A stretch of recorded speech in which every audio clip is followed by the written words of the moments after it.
Diyos ay awitan. Purihin sa langit ang lakas sa taglay. Siya ay purihin sa kanyang ginawa. Siya ay purihin sapagkat dakila. Purihin sa tugtog ng mga trumpeta. Awitan sa saling ng alpa at lira. Tugtog ng tambol magsayaw. Purihin mga alpa at flauta. Lahat ay purihin. Ang Diyos ay purihin sa tugtog ng popya. Sa lahat ng tugtog siya ay papurihan. Purihin si Yahweh, lahat ng idala. Purihin si Yahweh. Amen. Amen. Salita ng Diyos. Patuloy na mga asla, tayo ay liman. Come on, sir. Takla tayo sa ating Panginoon. Hindi pa ang katulad ng mga asla. Alright, here we go.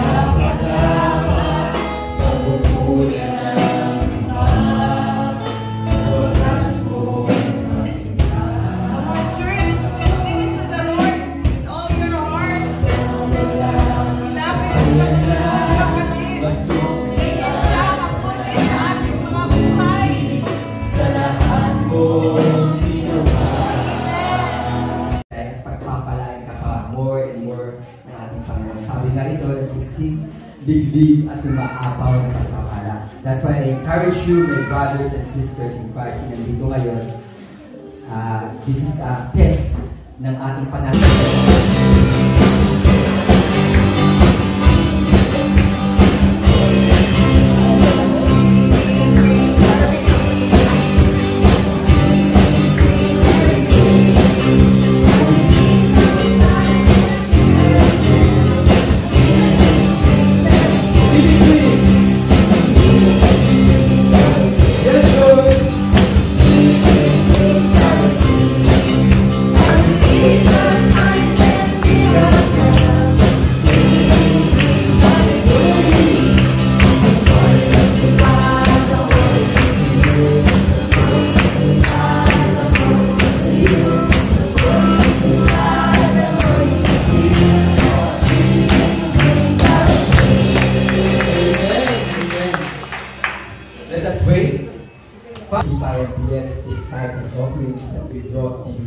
Ikaw po, Panginoon, na siya magbalik ng pagpapala sa mga kamay ng iyong mga anak na nandito kayo na sinisip.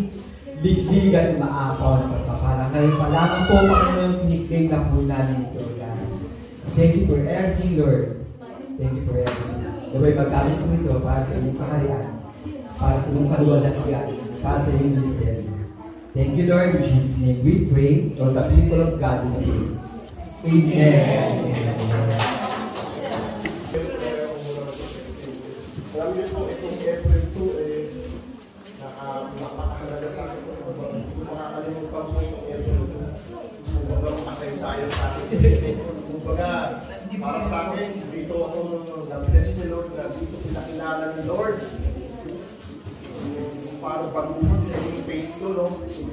Dati po kasi yung...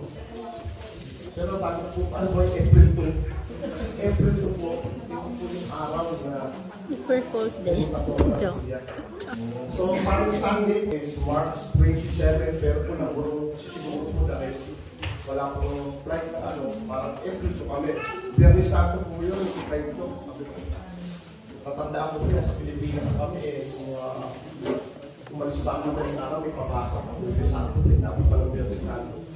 Pero yung plano pala nila, bakit may Biyernes Santo? So, dinalagay ito ni Lord.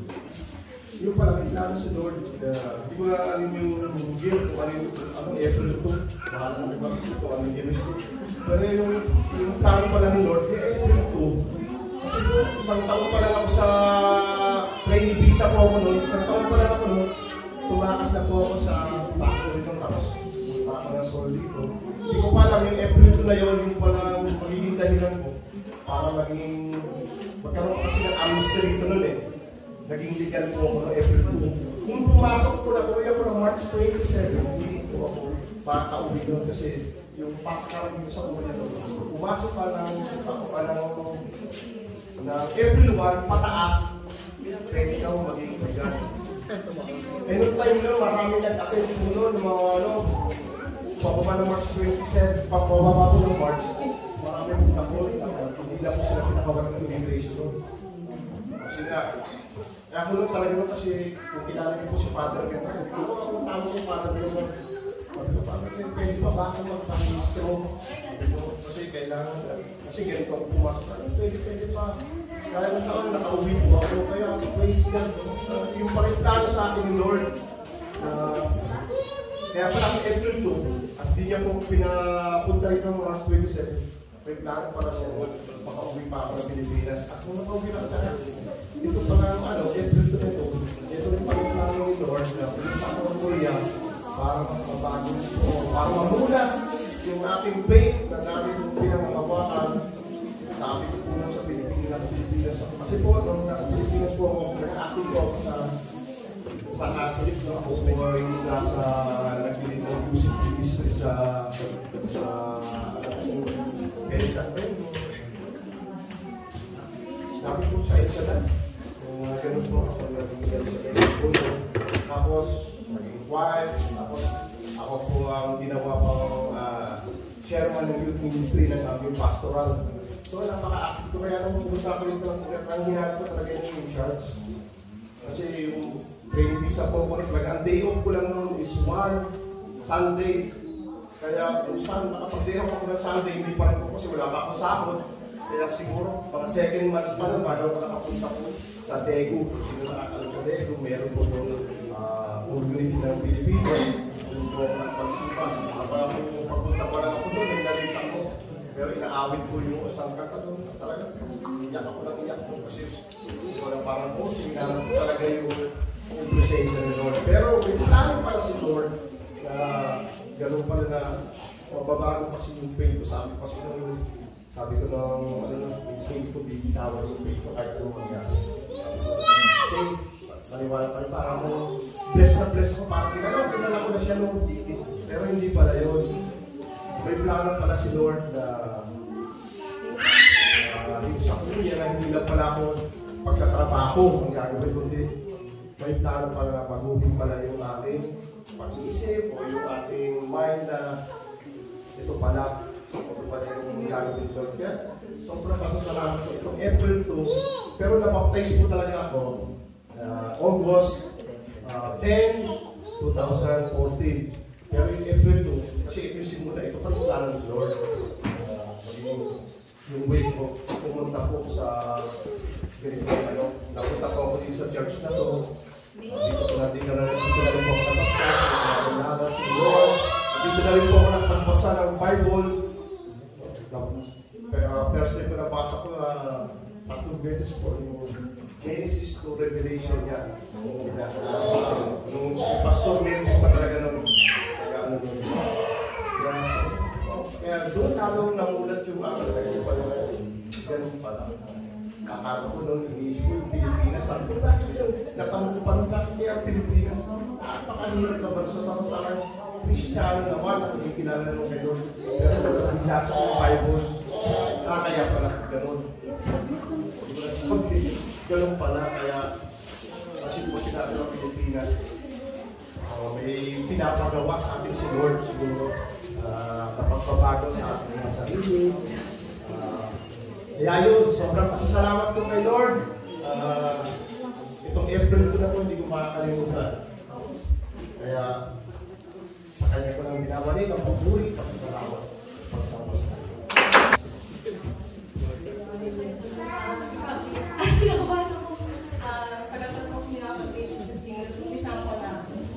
Way back last year, 2022, bago pa kasi kami umuwi ng Pinas dito.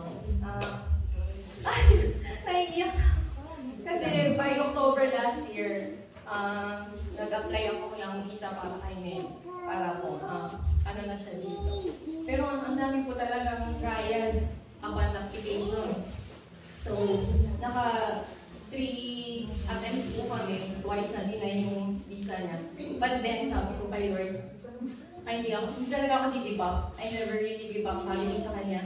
Lagi ako umiiyak sa kanya, sabi ko, kung itong 3 attempts na to, pag hindi pa talaga na-approve, tama na. Sabi ko kasi, hindi lang talaga siya stressful, financial, ano din talaga siya, napakahirap din talaga, lalo kung wala sa iyo yung pag-tipil mo or pag-apply. Then, December po, parang ulirat ako, sabi ko, 184 ng namin, application. Sabi ko, hindi ako makain. Kahit gusto ko siya, nawalan naman ng appetite kasi parang nandun ako sa moment na, sana, ito na yung, ito na yung huli, but then, one night, nanaginip po talaga ako. Sabi ko, Lord, pag ito na tinay pa, hindi mo talaga will paano siya na magpatuloy ka dito. By that time, po siya, December 16. Kasi 20 po yung namin po, December 16, hindi nga lang. Sabi ko, parang, ang liwanag yung talaga ng panaginip ko. Napakaliwanag. Tapos parang, bigla talaga ako ng lawig sa final day. Sabi ko, Lord, ito may sign. And then, nag-apply na nga po kami. By that day, sabi niya, nung relation, nasa kotse pa lang ako, nag-inig na po talaga. Lord, whatever, sabi ko sa kanya, I commit to you all, Lord, whatever ako mangyari sa ito na po bahala. Ako sa siya, umiimak kami talaga walang resort o kailangan another attempt ko rin. By that time, sabi ko sa kanya, ikaw na po bahala dun sa immigration na parang malaman talaga mas lumit pa talaga yung immigration, talaga napaka. Malayo pa pala pag alam niya na natitignan ko yung application mo, Tashiwa. Tapos nung by that time, sabi ko, sana malakad ka sa paglalakad. By that time, sabi ko ng babae. Bayaran mo na yan. Bayaran mo na yung ticket, saka yung kasi isupyo po yun isupyo. Bayaran mo na yung isupyo, tapos balik sa akin. Tapos sabi ko okay na yan, 3 weeks later. Sabi ko nag-immigration na, tumawag talaga ako, sabi ko sa kanya, hindi pa to yung kasi huwag mo na kayo matuwa, sabi niya. Kasi wala pa yung ID, sabi niya. Tapos sabi ko lang sa kanya, tapos by the palabas pa lang po kami, sabi ko sa immigration, uwi po kami, sabi niya. Ba't ngayon mo lang sinabi, hindi ko makukuha yan, ibalik niya po yung card ng asawa ko. Pagbalik niya ulit, sabi niya, January po, bumalik kami January 9. Sabi ko ipasa niya ulit yung card niya. Pinasa ko po ulit pagbalik namin pinasa, sabi ko sa kanya.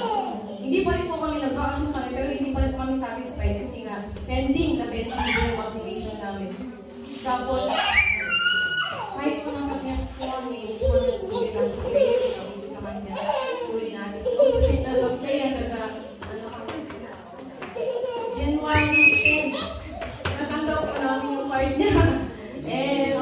Hindi na po siya hindi na po ako nangangamba na ma-end contract siya, nagpapalik siya sa kanya, hindi na lang kami magiging na kami na lang po. But sabi ko sa kanya kay Lord, sa Proverbs 3:16, commit whatever you do in your plan will succeed. And yung nangyari na lang po ngayon, yung business po namin, talagang nagsimula na po talaga kami sa maliit. Tapos, talagang po talaga yung pundasyon kung ano pa meron kami ngayon. Siya ang nagpakasakal. Ako yung laging nag-guide na. Wala yan. Yung maliit na yan, huwag mong intindihin yan kasi God will be the center of everything what we have now. Kasi sabi ko sa kanya, kaya lahat po na meron ko ngayon, kasi wala kami sa maliit, naging matatag po siya, na ako yung po siya lagi na huwag umiintindihan ng pera. Pera never honor, sabi niya. God will be honor everything what we have now. Kaya naging isa sa lahat, para sa akin,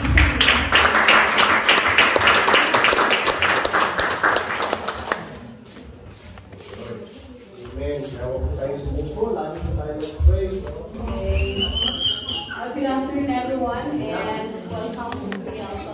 At this afternoon, I'm really very grateful and thankful to God to see Sister Maricel with her sister Miriam, Kasi sa totoo lang, binigay ni Daddy Hong sa akin yung contact ni Sis Miriam. Kasi he has been contacting her for a long time, pero hindi talaga daw nakapunta. So, Daddy Hong told me, gamitin mo lahat. Filipino, English, Korean, sabi niya sa akin. So, sabi ko, yan na pala. Ano ba to? Sabi ko. And then nakausap ko siya finally. Pero nag-text na ako sa kanya last Monday pa binigay ni Daddy Hong sa akin yung number, contact number. So I tried contacting her last Monday. This Monday, previous Monday. So I sent her a message. I called her. She did not answer. And then sabi ko kay Daddy Hong, I tried contacting her and he didn't respond. So yesterday, Saturday, nakausap ko na, Friday pa, yesterday, nakausap ko na talaga sa, mahaba yung namin, conversation, parang kilala ko na siya. So praise God, nandito na siya.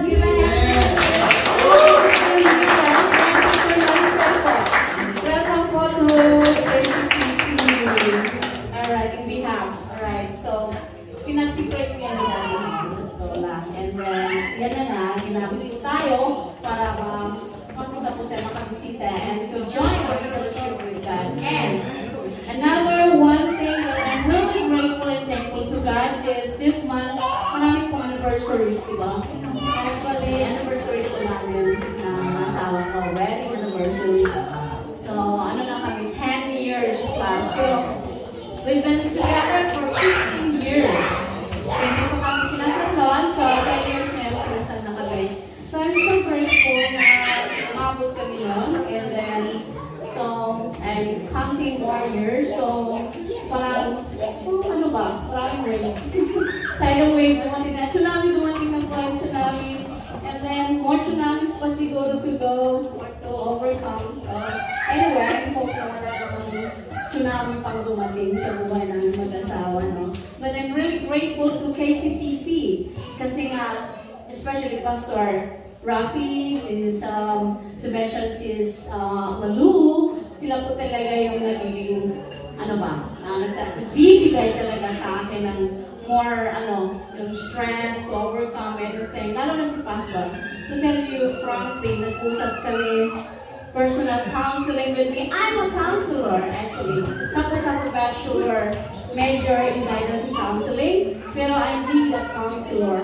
So we have one great counselor is God, but we have another counselor, Pastor Rafi. So yun, marami kami pinag-uusapan. So I think I'm very grateful to have this family, KCPC family. And to tell you, nag-stop na po akong pumasok sa isang Filipino group.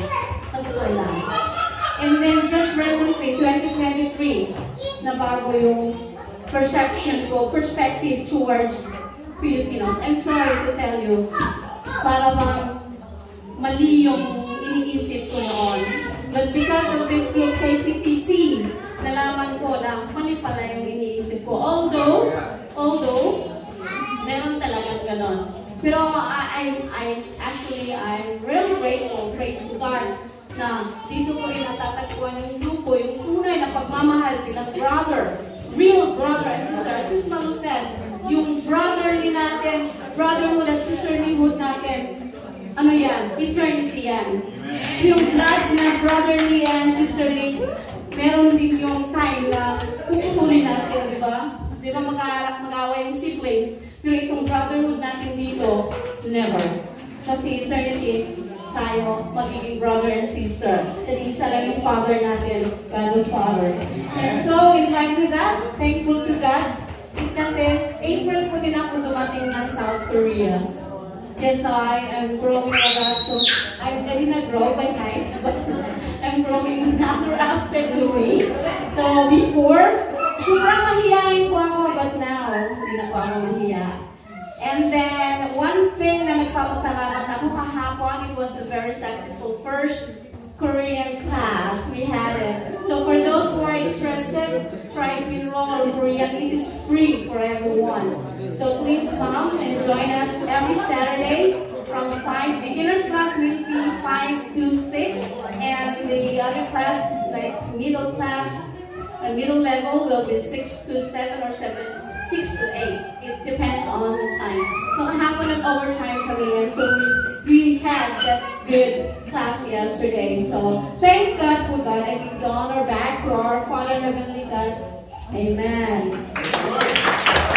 Babakunin sa oras na tayo ay minaghali sa pagkakataon. No? Huwag natin ikakalimutan yung mga magandang bagay na ginawa ng Diyos sa atin. Kasi bakit? Yan yung magiging lakas natin sa mga panahon na daraan tayo sa mga bagyo ng buhay.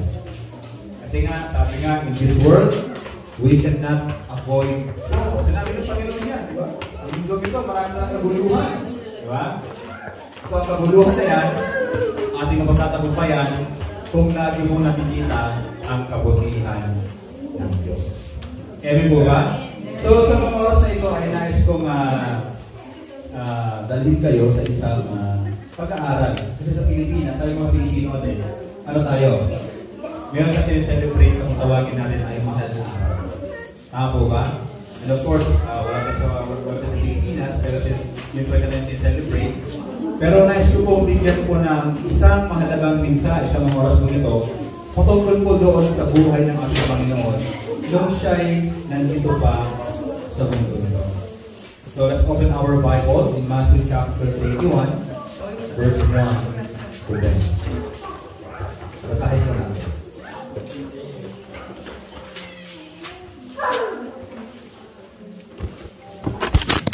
The triumphal entry of Jesus Christ. Itong sitwasyon na ito, mga kapatid, ay 1 week prior po doon sa kanyang pagkakapako sa krus.